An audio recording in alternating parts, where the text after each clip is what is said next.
महाराज दशरथ ने भी किया था माता सीता के साथ एक घोर पाप। दोस्तों, सीता हरण की कहानी कौन नहीं जानता। शायद आज के समय में बच्चे बच्चे को इस घटना के बारे में पता होगा। लेकिन दोस्तों, क्या आप जानते हैं कि महाराज दशरथ की एक गलती के कारण हुआ था माता सीता का हरण। अगर महाराज दशरथ इतनी बड़ी भूल नहीं करते तो शायद सीता का हरण नहीं हो पाता।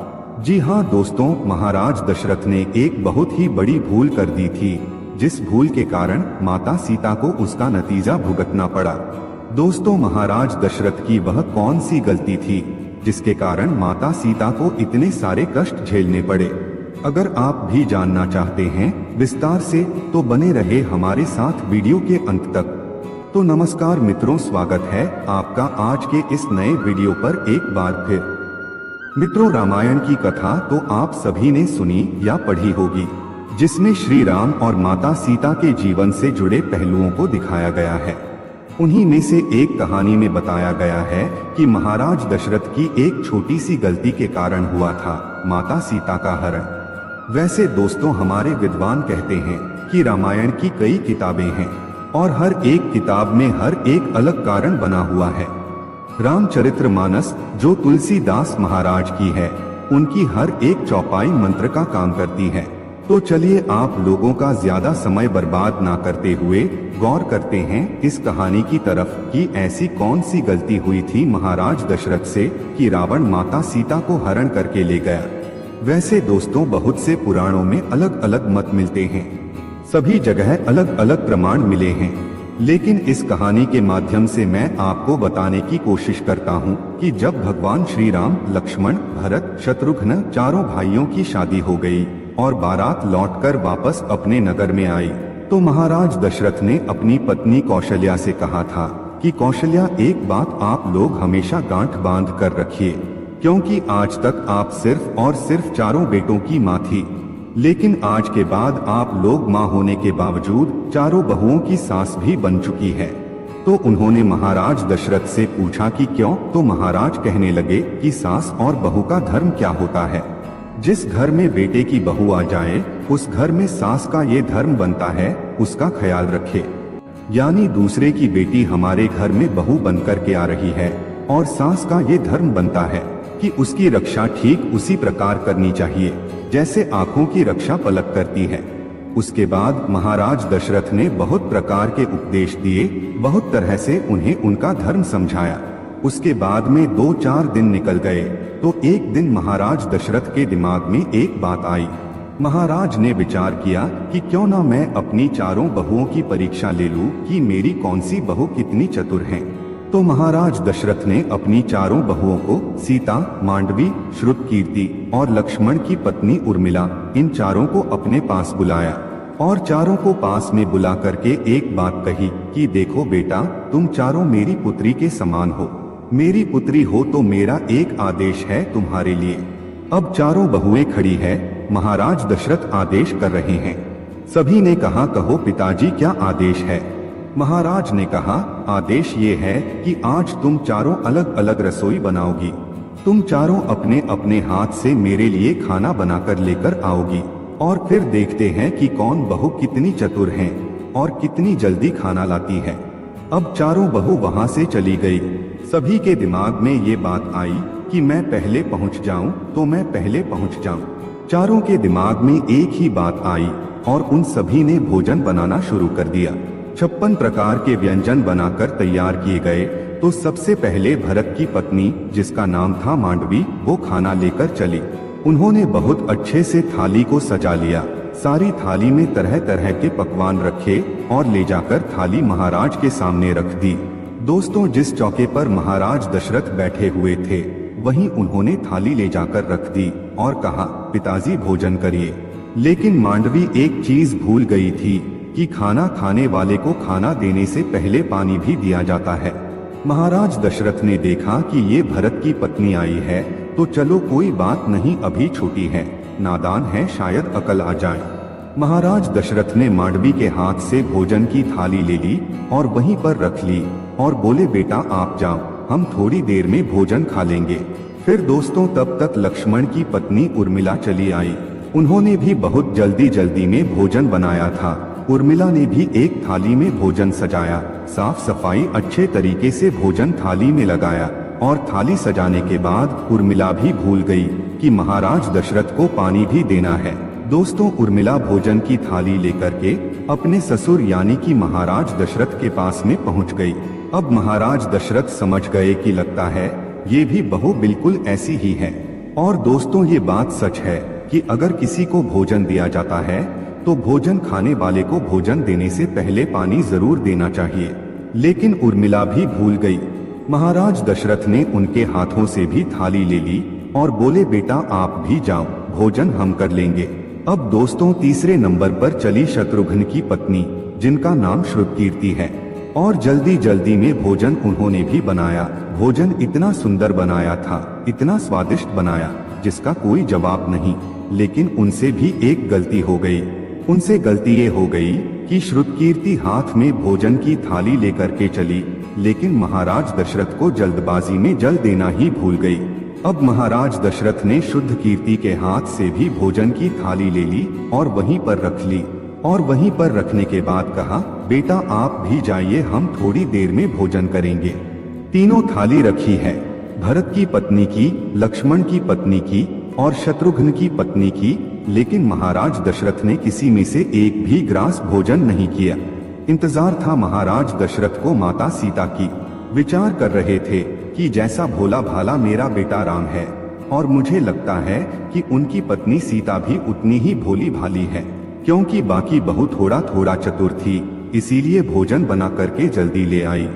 लेकिन उधर जगत भवानी माता सीता ने बहुत सुंदर तरीके से सूर्य पाक भोजन बनाया, इतने सुंदर तरीके से कि जिसमें से सुगंध ही कुछ अलग आ रही थी। और मैया सीता ने एक थाली में भोजन लगाया, 56 प्रकार के व्यंजनों को एक थाली में लगाया और थाली में लगा करके अपने हाथ में थाली उठाई, चलने के लिए तैयार ही हुई। तब तक माता सीता को ध्यान में आ गया कि किसी को भोजन देते हैं तो भोजन देने से पहले पानी दिया जाता है। अब माता सीता ने विचार किया कि मैं तो पहले ही इतनी लेट हो गई हूँ, मेरी तीनों बहनें ससुर के पास भोजन लेकर पहुँच गई होगी, मेरे पिताजी मेरे बारे में क्या सोचेंगे। तब दोस्तों, मैया सीता ने कौन सा काम किया। सीता माता ने एक हाथ में भोजन की थाली ली, एक हाथ में जल का लोटा लिया। महाराज दशरथ बीच चौके पर बैठे हुए देख रहे हैं और रसोई से जैसे ही माता सीता एक हाथ में भोजन की थाली लेकर, एक हाथ में जल का लोटा लेकर और रसोई की चौखट से जैसे ही एक पैर अंदर और एक पैर बाहर रखती हैं, तो महाराज दशरथ की नजर उन पर पड़ गई कि सीता तो आ गई, लेकिन मुझे लगता है कि हाँ वास्तव में थोड़ी देर में जरूर आई है, लेकिन मेरी बड़ी बहू बहुत ही चतुर हैं। एक हाथ में जल का लोटा, एक हाथ में भोजन की थाली लेकर के आ रही है। तब दोस्तों क्या हुआ, सीता माता ने भी देख लिया कि मेरे पिताजी मेरे ससुर मुझे देख रहे हैं, पता नहीं क्या जवाब देंगे। ऐसे ऐसे विचार सोचती हुई मैया सीता चली आई। तब तक क्या हुआ दोस्तों, थोड़ा सा हवा का झोंका आया और हवा के साथ एक तिनका उड़ता हुआ आ रहा था। ऐसे में महाराज की निगाह सीता के ऊपर थी और सीता की निगाह उस तिनके के ऊपर। माता सीता तिनके को देखकर सोच रही है कि अब मैं क्या करूं। इतने में ही दोस्तों वो तिनका उड़कर के खाने की थाली में गिर गया और माता सीता को तो पसीने आ गए। दोस्तों कहते हैं कि होने को कोई टाल नहीं सकता। अब माता सीता सोचने लगी कि अब मैं क्या करूं। अगर ये थाली पिताजी को दूंगी तो पिताजी कहेंगे कि ये कितनी पागल है, ये तिनका पता नहीं कहां से उड़कर आया है और भोजन अशुद्ध हो गया है। और अगर मैं वापस जाती हूँ तो पिताजी कहेंगे कि एक तो ये आई ही इतनी देर से है और अब पता नहीं क्या भूल गई है कि दोबारा लेने गई है। और तीसरी बात कि मेरे हाथ दोनों घिरे हुए हैं, मेरे एक हाथ में तो थाली है और एक हाथ में जल का लोटा। अब इस तिनके को उठाऊं तो उठाऊं कैसे। दोस्तों माता सीता कोई साधारण स्त्री नहीं, माँ सीता तो भवानी थी। भवानी मैया को ऐसी बातें सोचते सोचते क्रोध आ गया। इतना क्रोध आया कि जब माता सीता की दृष्टि उस तिनके पर पड़ी तो उसे राख बनाकर उड़ा दिया। दोस्तों ये करतब महाराज दशरथ ने अपनी आंखों से देख लिया। अब मैया सीता ने उस तिनके को तो राख बना करके उड़ा दिया। और दोस्तों यह बात हकीकत है पहले सभी के दृष्टि में इतना तेज होता था जैसे भगवान भोलेनाथ बाबा ने अपने तीसरे नेत्र की दृष्टि को कामदेव के ऊपर डाल दिया था तो कामदेव को जलाकर के राख कर दिया था। इसी आंख की दृष्टि को मैया गंधारी ने अपने बेटे दुर्योधन के ऊपर डाल दिया था तो दुर्योधन का संपूर्ण शरीर वज्र का कर दिया था। इसी आंखों की दृष्टि को कपिल महात्मा ने सगर के 60,000 पुत्रों पर डाल दिया था। सगर के 60,000 पुत्रों को जला करके राख कर दिया था। अब दोस्तों इधर महाराज दशरथ ने अपनी आंखों से ये सब देख लिया। अब महाराज दशरथ के सामने मैया सीता ने जाकर के जल का लोटा रखा और थाली हाथ में लेकर के पिताजी की तरफ की और बोली, पिताजी भोजन करो। महाराज दशरथ ने थाली हाथ में ले ली और थाली हाथ में लेकर थाली को रख दिया। तब महाराज दशरथ से सीता मैया ने कहा, पिताजी कोई गलती हो गई है हमसे, आप भोजन क्यों नहीं कर रहे हैं? तो महाराज दशरथ ने कहा, बेटा सीता मैं तेरे हाथ का भोजन नहीं करूंगा। तब मैया सीता घबरा गई और बोली, पिताजी ऐसी कौन सी भूल हो गई हमसे जो आप मेरे हाथ का भोजन नहीं करना चाहते? तब महाराज दशरथ ने कहा, बेटा मैं तुम्हारे हाथ का भोजन नहीं कर सकता। माता सीता ने कहा, क्यों नहीं करेंगे पिताजी? तब महाराज दशरथ ने कहा, बेटा मैं तुम्हारे हाथ का भोजन तब तक नहीं करूंगा जब तक तुम मुझे एक वचन नहीं दोगी। महाराज दशरथ की बात सुनकर के मैया सीता ने विचार किया कि आखिर वो मेरे ससुर है, मेरे पिता के समान है, पता नहीं क्या मांगेंगे। माता सीता ने कहा, आप जो कहेंगे, जो वचन मुझसे मांगेंगे मैं दे दूंगी, लेकिन अब भोजन कीजिए। दशरथ महाराज ने कहा, बेटा तेरे हाथ का भोजन तो कर लूंगा, लेकिन मैं ये वचन लेना चाहता हूँ कि तू आज इसी समय मेरे सामने खड़े होकर के एक प्रतिज्ञा कर। सीता माता ने पूछा, कौन सी प्रतिज्ञा? तो वो बोले, अभी मैंने अपनी आंखों से देखा कि भोजन की थाली में एक तिनका गिरा था और उस तिनके पर तुमने अपनी दृष्टि डाली कि उस तिनके को राख बना दिया। तो आज तू मुझे वचन दे कि तू आज के बाद कभी भी किसी के ऊपर अपनी आंखों की दृष्टि नहीं डालेगी। मैया सीता उसी समय अपने ससुर महाराज को यह वचन देती है कि पिताजी आप चिंता ना करिए, अगर आप ऐसा ही सोचते हैं तो मैं ये वचन देती हूँ कि आज के बाद मैं कभी भी जीवन में किसी के ऊपर अपनी दृष्टि नहीं डालूंगी। अच्छा दोस्तों, अब सवाल आता है कि महाराज दशरथ ने वचन लिया ही क्यों?